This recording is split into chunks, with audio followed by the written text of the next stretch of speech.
ดีค่ะพี่น้องวันนี้พัชชาจะพาพี่น้องมาทำอันนี้ค่ะ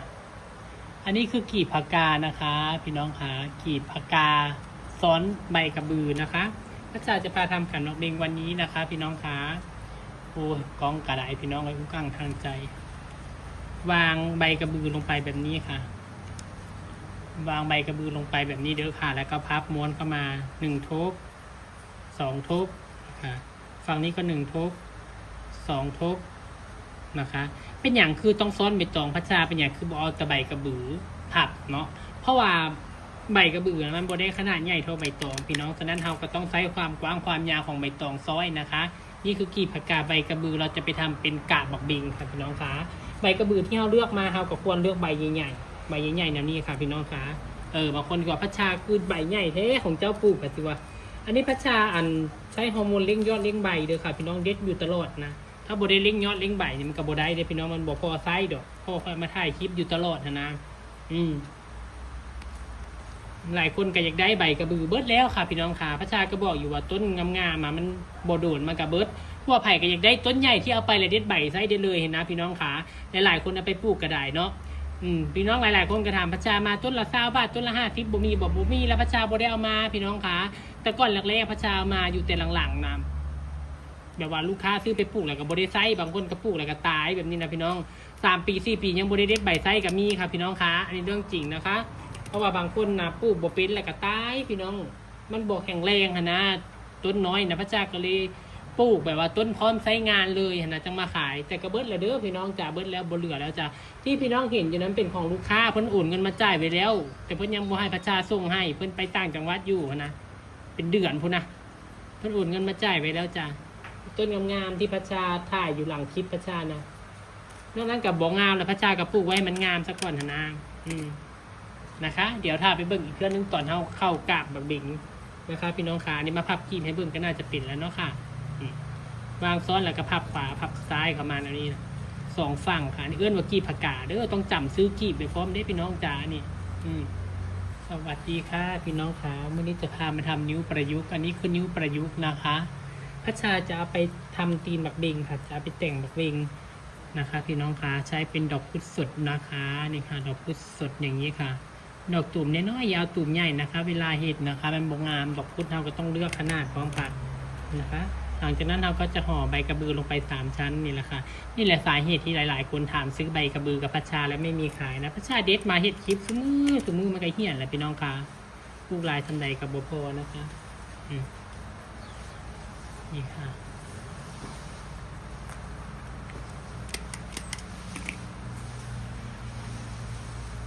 เปียลงมา3 ชั้นด้วยค่ะเพราะว่าจะไปใส่ตีนบักเบงนะพี่น้องคะที่จริงเปีย3 ชั้นเข้าช่อใบ4ก็น่าจะสวยนะคะนี่ค่ะง่ายบ่คะเดี๋ยวพัชชาจะเปียเสร็จเรียบร้อยซะก่อนที่พี่น้องเห็นคลิปยาวๆคลิปแบบอยู่หน้าเฟซนะพัชชาเฮ็ดเร็วแท้แบบแม่คือเฮ็ดเพื่อสิได้พัชชากับเฮ็ดนี้เดี๋ยวไว้ก่อนนี่จำไปเข้าบักเบงจำไปเข้าช่อใบ4ให้สมเจ้าเบิ้งบัดนี้สมเจ้าเบิ้งมันก็คือว่าไว้แม่นบอกเพราะว่าค่อยเตรียมไว้เบิ้ลเลยดิกำค่อยไปนั่งเตรียมในตอนค่อยถ่ายมันก็สิซ่าไปอีกนะพี่น้องคะนี่ค่ะฝากกดแชร์หน่อยเด้อค่ะผู้ใดเบิ่งแล้วก็ได้พี่น้องคะนิ้วประยุกต์ห่อ3 ชั้นนะคะไว้แต่งตีนบักบิงค่ะพี่น้องคะใบกระบือเด็ดมาแล้วทิ้งไว้ประมาณ30 นาทีถึง1 ชั่วโมงเพื่อมาใช้งานด้วยค่ะเพราะฉะนั้นมันจะกรอบนะคะพี่น้องคะ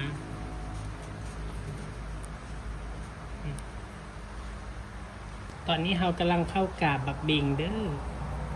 เล่นลายเลยค่ะโดยการใช้ใบตองแก่กับ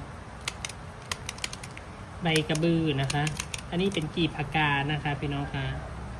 ก็เรียงกันธรรมดาคือบักบิงทั่วไปนี่แหละพี่น้องคะขึ้นอย่างได้กับเห็ดไปเห็นแหละพี่น้องอันไหนบ่เคยเห็ดกับมาลองเห็ดเบิ่งค่ะ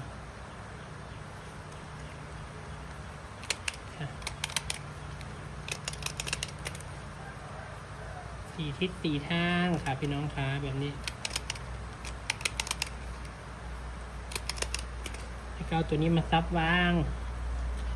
เอาเลือกอันน้อยก่อนพอใบกระบือกับบริท่อกันเด้อค่ะนี่เวลายิบเป็นยิบไล่ลงมาเวลาเขายิบกาบบักบิงนะยิบไล่ลงมาในนี้ให้ตีนบักบิงมันจ้อมเข่าเขามันจะงาม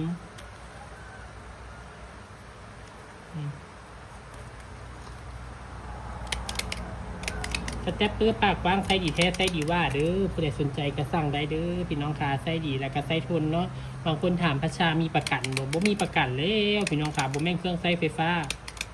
นะคะพี่น้องขาบางคนไซส์แบบบ่ได้รักษาก็มีจับโยนจับแก่งบ่มีประกันเด้อค่ะ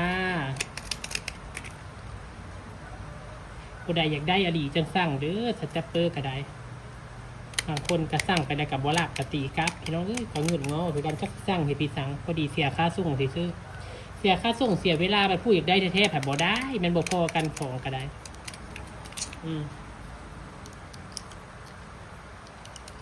จุ่มค่ะคลิปนี้ทั้งมาถ่ายคลิปแม่เบิ่งทั้งจุ่มค่ะพี่น้องค่ะซับวางไปซับวางมาจนกว่าเราจะได้ขนาดตามที่เราต้องการหรือว่ากราบตามที่เราต้องการนะคะนี่ค่ะจะได้ประมาณนี้เดี๋ยวพัชชาจะแต่งตีนบักบิกแล้วก็จะเปลี่ยนลักท่อแล้วค่อยมาดูกันนะคะว่าจะออกมาเป็นยังไงค่ะสวัสดีค่ะพี่น้องค่ะตอนนี้พัชชาดอกรักปิดเรียบร้อยแล้วพัชชาก็จะแต่งตีนบักบิกนี่ค่ะตีนบักบิกนี่ใช้ตะปูเสียบด้วยค่ะมันหนานี่มันโบอยู่เด้พี่น้องที่ไปใช้สเต็ปเปอร์พอดีใบกระบือเขาสีซ้ำก็เลยใช้ตะปูเลยค่ะเสียบเตียงอันนี้คือการแต่งตีนบักบิกนะคะพี่น้องค่ะแล้วเราก็จะเปลี่ยนลักข้อใส่นะคะถ้าเขาย้ำโมเน่นเขาก็เสียบตะปูเข้าไปเลย2 ดอกนะคะพี่น้องคะตะปูเข็มเนี่ยค่ะเสียบเรียงกันไปในนี้แหละค่ะจนอ้อมตีนบักเบ่งเลยนะคะถ่ายคลิปแหละค่ะคลิปกับเอาลงบ่ได้จะเป็นอย่างพี่น้องจะหลายคลิปกันนี่แต่พระเจ้ากับสิถ่ายไว้ก่อนเดี๋ยวจังจะเอาลงบัดเดียวมันลงบ่ได้จ้ะมันโหลดบ่ได้จะเป็นอย่างตอนนี้พระเจ้ากับแต่งตีนบักเบ่งเสร็จแล้วเดี๋ยวจะเปลี่ยนลัดข้อใส่ก่อนนะคะเปลี่ยนลัดข้อเสร็จเรียบร้อยแล้วจังเบิ่งนำกันว่ามันจะสวยอยู่บนเนาะค่ะพี่น้องคะขันหนักเบกเล่นลายใบกระบือนะคะด้วยดอกรักสีม่วงนะคะแต่งตีนด้วยนิ้วประยุกต์ค่ะเรียบร้อยค่ะพี่น้องคะเป็นจังใดเจ้าค่ะสวยงามบอกค่ะพี่น้องคะคอมเมนต์ตีชมเข้ามาเด้อผู้ใดเบิ่งแล้วก็ฝากกดแชร์พัชชาเด้อพอสิได้มีกำลังใจได้คิดดีๆให้พี่น้องได้เบิ่งได้ชมเนาะค่ะพี่น้องคะขันหมักบิงประยุกต์ใบลิ้นกระบือนะคะกีบพกาสับลายนะคะสีเขียวสีแดงสีเขียวสีแดงนี่แหละประโยชน์ของใบกระบือพี่น้องสันพัชชาคิดว่าบ่ปลูกไว้รดปลูกไว้เงินไว้ซานนะ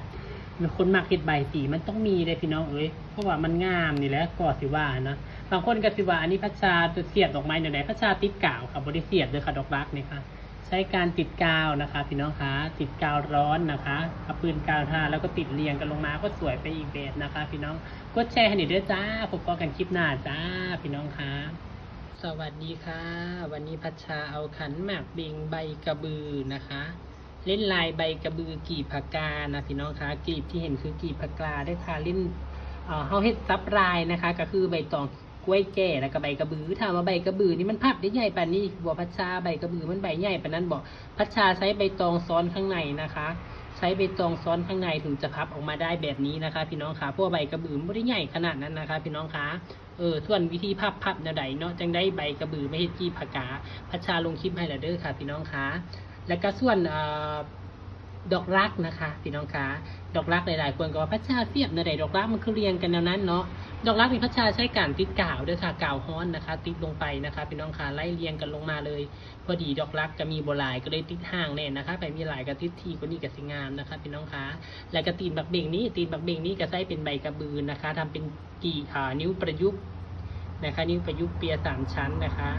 ตามด้วยรัดข้อเป็นอะไรเจ้าค่ะสวยงามบอดี้พี่น้องคะเบิ่งแล้วหากชื่นชอบในผลงานก็ฝากพี่น้องกดแชร์พัชชาด้วยนะคะพี่น้องหากดแชร์ให้หน่อยด้วยจ้าพอจะได้มีกำลังใจได้คลิปดีๆให้พี่น้องได้เบิ่งได้ชมสืบต่อไปนะจ้า